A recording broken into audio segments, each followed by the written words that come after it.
Hello friend, आपका स्वागत है। अगले प्रश्न है यहाँ पर। एक व्यक्ति और उसकी माँ की आयु का योग 49 वर्ष है। 7 वर्ष बाद माँ की आयु व्यक्ति की आयु के 2 गुने से 2 वर्ष कम होगी। दोनों की वर्तमान आयु निकालना है आपको। माना व्यक्ति की आयु कितनी है, एक्स है, तो माँ की आयु कितनी हो जाएगी, 49 - एक्स हो जाएगी। तो यहाँ पर प्रश्न के अनुसार जो भी कंडीशन दी गई है, 7 वर्ष बाद माँ की आयु व्यक्ति की आयु के 2 गुने से 2 वर्ष कम होगी। तो यहाँ पर क्या हो जाएगी, ये आपकी किसकी आयु है, ये आपकी व्यक्ति की आयु है, ये उसकी माँ की आयु है। ठीक है, तो माँ की आयु क्या है, 2 गुने से 2 कम हो जाएगी। ठीक है, माँ की आयु व्यक्ति की आयु के 2 गुने, यहाँ पर हमने दुगुना कर दिया और 2 से कम कर दिया। ठीक है, उसके बराबर हो जाएगी। यहाँ पर एक्स का मान आप निकाल लीजिए। एक्स का मान हम इस इक्वेशन को हल करेंगे। एक्स का मान आ जाएगा 44/3। यहाँ से माँ की आयु कितनी आ जाएगी, 103/3 वर्ष आ जाएगी। अगला प्रश्न है, एक व्यक्ति और उसकी माँ की आयु का योग कितना, 50 वर्ष दिया गया। यदि माँ की आयु 5 वर्ष बाद पुत्र की आयु से दुगनी हो जाए तो माँ की आयु, तो यहाँ पर देखो 2 गुनी हो रही थी और 2 से कम हो रही थी, बट यहाँ पर क्या है, केवल दुगनी हो रही है। ठीक है, तो कुछ ऐसे ही प्रश्न है यहाँ पर, तो देख लीजिए। यहाँ पर हमने बस यहाँ पर क्या है, 2 वर्ष बाद था, 7 वर्ष के बाद, यहाँ पर क्या है, 5 वर्ष के बाद है। ठीक है, तो इस तरीके से आप यहाँ पर इसको सॉल्व कर सकते हैं। अगला प्रश्न है यहाँ पर, 10 वर्ष पूर्व एक व्यक्ति की आयु अपने पुत्र की आयु की 3 गुनी थी। अब देखिए यहाँ पर 10 वर्ष पूर्व की हम बात कर रहे हैं। ठीक है, और 10 वर्ष बाद पिता की आयु पुत्र की आयु का दुगुना होगी, तो उसकी वर्तमान आयु का अनुपात निकालना है आपको। 10 वर्ष पूर्व हम बात कर रहे हैं, तो कितनी थी, 3 गुनी थी। तो मान लो पुत्र की आयु एक्स है, तो पिता की आयु कितनी हो जाएगी, 3x हो जाएगी। तो 10 वर्ष पूर्व और 10 वर्ष बाद, ठीक है, तो दोनों कितना हो जाएंगे, 10 पूर्व और बाद दोनों हो जाएंगे 10 + 10, मतलब 10 + 10 20 हो जाएंगे। तो x + 20 और 3x + 20 बराबर 1/2। ये आपका अभी का रेशियो हो गया। तो यहाँ से आप x का मान निकाल लीजिए, तो ये आ जाएगी और ये आपका वर्तमान आयु निकल आएगी। ठीक है, क्योंकि ये तो हमारी 10 वर्ष पूर्व की हम बता रहे हैं। ठीक है, हमने जो x और x/3x लिखा था, ये 10 वर्ष पूर्व की हमने लिखा था यहाँ पर। तो वर्तमान आयु कितनी हो जाएगी, 10 आप जोड़ दो इसमें। 8 वर्ष पहले एक व्यक्ति की आयु उसके पुत्र की आयु की 3 गुनी थी। कितनी थी, 3 गुनी। यहाँ पर भी अगर आप प्रश्न देखें तो दोनों सेम हो रहा है। 3 गुनी यहाँ पर भी है, 3 गुनी यहाँ पर भी है। 8 वर्ष बाद, यहाँ पर क्या है, 8 लिखा हुआ, ये 18 नहीं है ना। ठीक है, आपका 8 वर्ष बाद व्यक्ति की आयु अपने पुत्र की आयु से 2 गुने से 8 वर्ष कम होगी।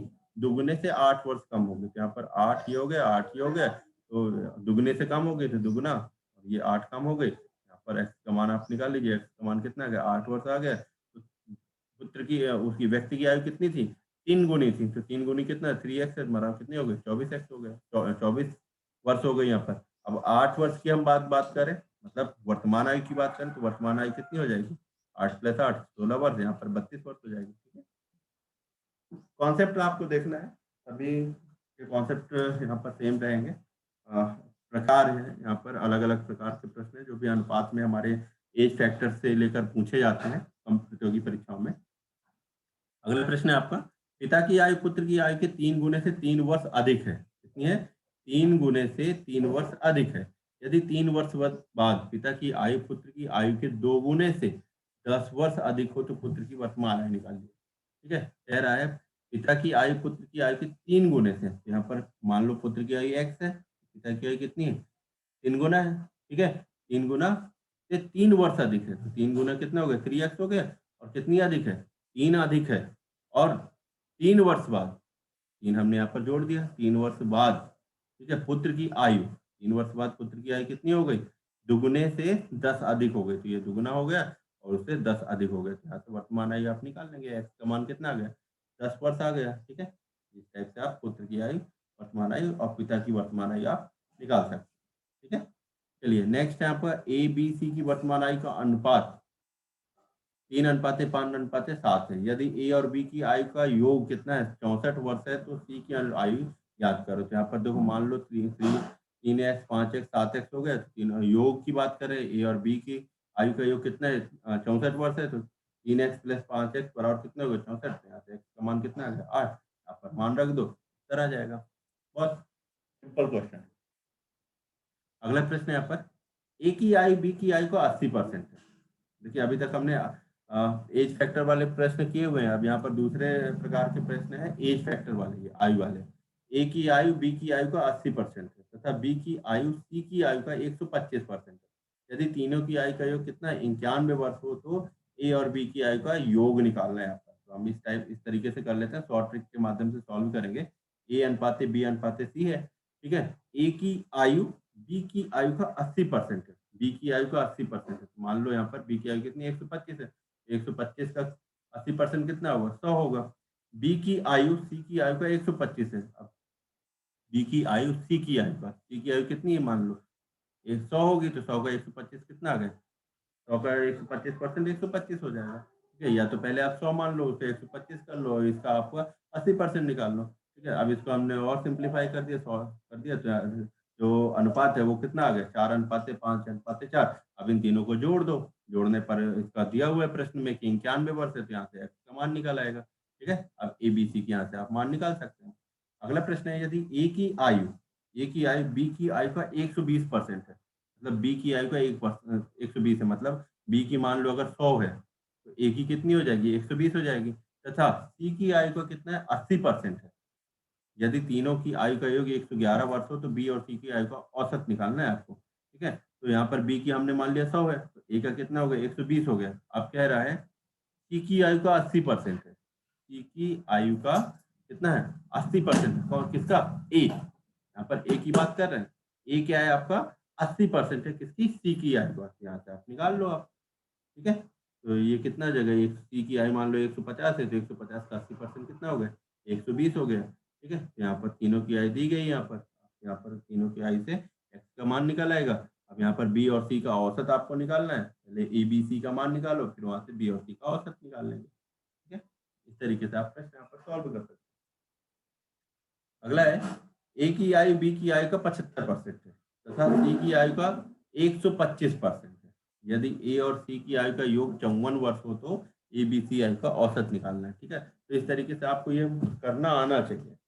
जैसे कि जैसे ए की आयु बी की आयु का 75%, मान लो बी की आयु हमने 100 मान लिया, ठीक है। तो 100 का 75% कितना होगा 75। अब कह रहा है सी की आयु का 125% है, सी की आयु का 125, जो आपका ए है, ए की आयु क्या है सी का 125% है, ठीक है। तो यहाँ पर सी का मान लो कितना हो गया 60%, ये 60 आ गया। अब यहाँ पर अनुपात कितना है 15:20:12, यहाँ से एक्स का मान 2 आ जाएगा। आप इसको सॉल्व करेंगे, उसके बाद औसत निकाल लो, तो औसत आ जाएगा, ये औसत आ जाएगा, ठीक है। अगला प्रश्न है आपका, 720 रुपए को ए और बी में 5:7 में बांटना है आपको, ठीक है। तो यहाँ पर ए का भाग कितना हो जाएगा, ए का भाग कितना हो जाएगा 5/12 गुणे 720, मतलब 300 आ जाएगा। और बी का भाग कितना आ जाएगा 420 आ जाएगा। तो इस तरीके से प्रश्न आप सॉल्व कर सकते हैं, क्योंकि परीक्षा में पूछे जाते हैं, बहुत सिंपल क्वेश्चन है। इसके बाद 960 को ए और बी में 3:4:5 में आपको विभाजित करना है, ए बी और सी को। तो यहाँ पर क्या हो जाएगा, ए का भाग कितना हो जाएगा 240, बी का भाग 320, सी का भाग 400 आ जाएगा। अब अगला इस तरीके से प्रश्न आ सकता है, 2a बराबर 3b बराबर 4c हो तो ए बी सी का मान निकालना है। तो यहाँ से क्या आ गया 1:b बराबर 3:2 और b अनुपात सी बराबर कितना होगा 4:3। यहाँ पर ये हमने जो कॉन्सेप्ट यूज किया था ए अनुपात बी अनुपात सी, इस तरीके का यूज करके यहाँ से आप अनुपात निकाल सकते हैं, ठीक है। एक बार और देख लेते हैं, इसका हम गुणा करेंगे 4 में पहले, ठीक है। 4 में गुणा करेंगे तो ये यहाँ पर आ जाएगा। इसके बाद फिर हम दूसरा जो निकालेंगे 3 का गुणा 4 में करेंगे, उसके बाद 3 का गुणा, सॉरी ये 3 नहीं 2 है, 2 का गुणा 4 में करेंगे, फिर 2 का गुणा 3 में करेंगे। इस तरीके से हम जब भी हमारे ये निकालना हो ए अनुपात बी अनुपात सी निकालना हो, तो इस कॉन्सेप्ट का यूज करके निकाल सकते हैं। अगला प्रश्न है, यदि ए बी से 40% अधिक हो तथा बी सी से 20% कम हो तो ए अनुपात बी आपको यहाँ पर निकालना है, ठीक है। तो एक बार फिर से हम प्रश्न पढ़ लेते हैं, ए बी से, जो ए है बी से क्या है 40% अधिक है, ठीक है। मान लो अगर बी हमने 100 है तो ए कितना हो जाएगा 40% अधिक, मतलब 140%, तथा बी बी क्या है आपको सी से 20% कम है, सी से 20% कम है, मतलब 100 तो हमने मान रखा है, पहले से ही मान रखा है, ठीक है। तो 20% क्या है कम है, तो यहाँ पर सी हमारा कितना हो जाएगा 120 हो जाएगा, सॉरी 125 पर 125 है तो 125 का 20% कितना आएगा 100 आएगा। तो इस तरीके से हम ये कर लेंगे, अनुपात निकाल लेंगे और यहाँ से हम ए और बी का अनुपात मालूम कर लेंगे, ठीक है। अगला प्रश्न है, ए की वैल्यू बी से 25% कम है तथा बी की वैल्यू सी से 20% कम है, तो ए अनुपाते बी अनुपाते सी, ऐसे प्रश्न आएंगे, आपको इस तरीके से सॉल्व करना है उनको। ठीक है, अगर आपको सी का मान निकालना है कि सी का मान कितना होगा, तो आप सी का मान ऐसे निकाल सकते हैं यहाँ पर ये फॉर्मूला का यूज करके कि ए की वैल्यू कितनी है, बी से 25% कम है। बी से 25% कम है मतलब अगर हमने बी को 100 मान लिया है तो ए कितना हो गया, 75 हो गया।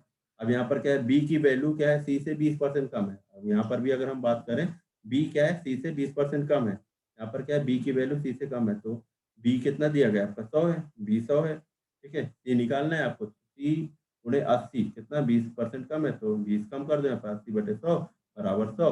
यहाँ से आपने निकाल लिया, तो सी का मान कितना आ गया, 125 आ गया। यहाँ पर भी रखेंगे तो सी का मान 125 आ जाएगा। ठीक है, ऐसे ही दूसरा प्रश्न यहाँ पर है, यदि ए बी से 50% अधिक है तथा सी से 25% कम है, तो सी से 25% कम है मतलब यहाँ पर इस तरीके से आप निकाल सकते हो, बी हमने मान लिया है। ठीक है, ए बी सी का रेशियो यहाँ से आप निकाल लेंगे। ठीक है, चलिए ठीक है, और भी हम नेक्स्ट वीडियो लेकर आएंगे, उसमें भी हम अनुपात के प्रश्न आपके सामने रखेंगे, अनुपात रेशियो से रिलेटेड। तो आप कंटिन्यू वॉच करते रहिए, सब्सक्राइब करिए, लाइक करिए। आपकी प्रतियोगी परीक्षाओं के लिए बहुत ही महत्वपूर्ण प्रश्न है, महत्वपूर्ण प्रश्नों को हमने शॉर्ट ट्रिक के माध्यम से सॉल्व किया है। यहाँ पर फॉरवर्ड करते रहिए, सब्सक्राइब करिए, लाइक करिए, कंटिन्यू वॉच करते रहिए। आपकी जो टीईटी है, यूपी टेट है, आर टेट है, सी टेट, एसआई और भी बहुत से प्रतियोगी परीक्षाएं, उसके लिए बहुत ही यूजफुल प्रश्न रहेंगे आपके लिए। जय हिंद।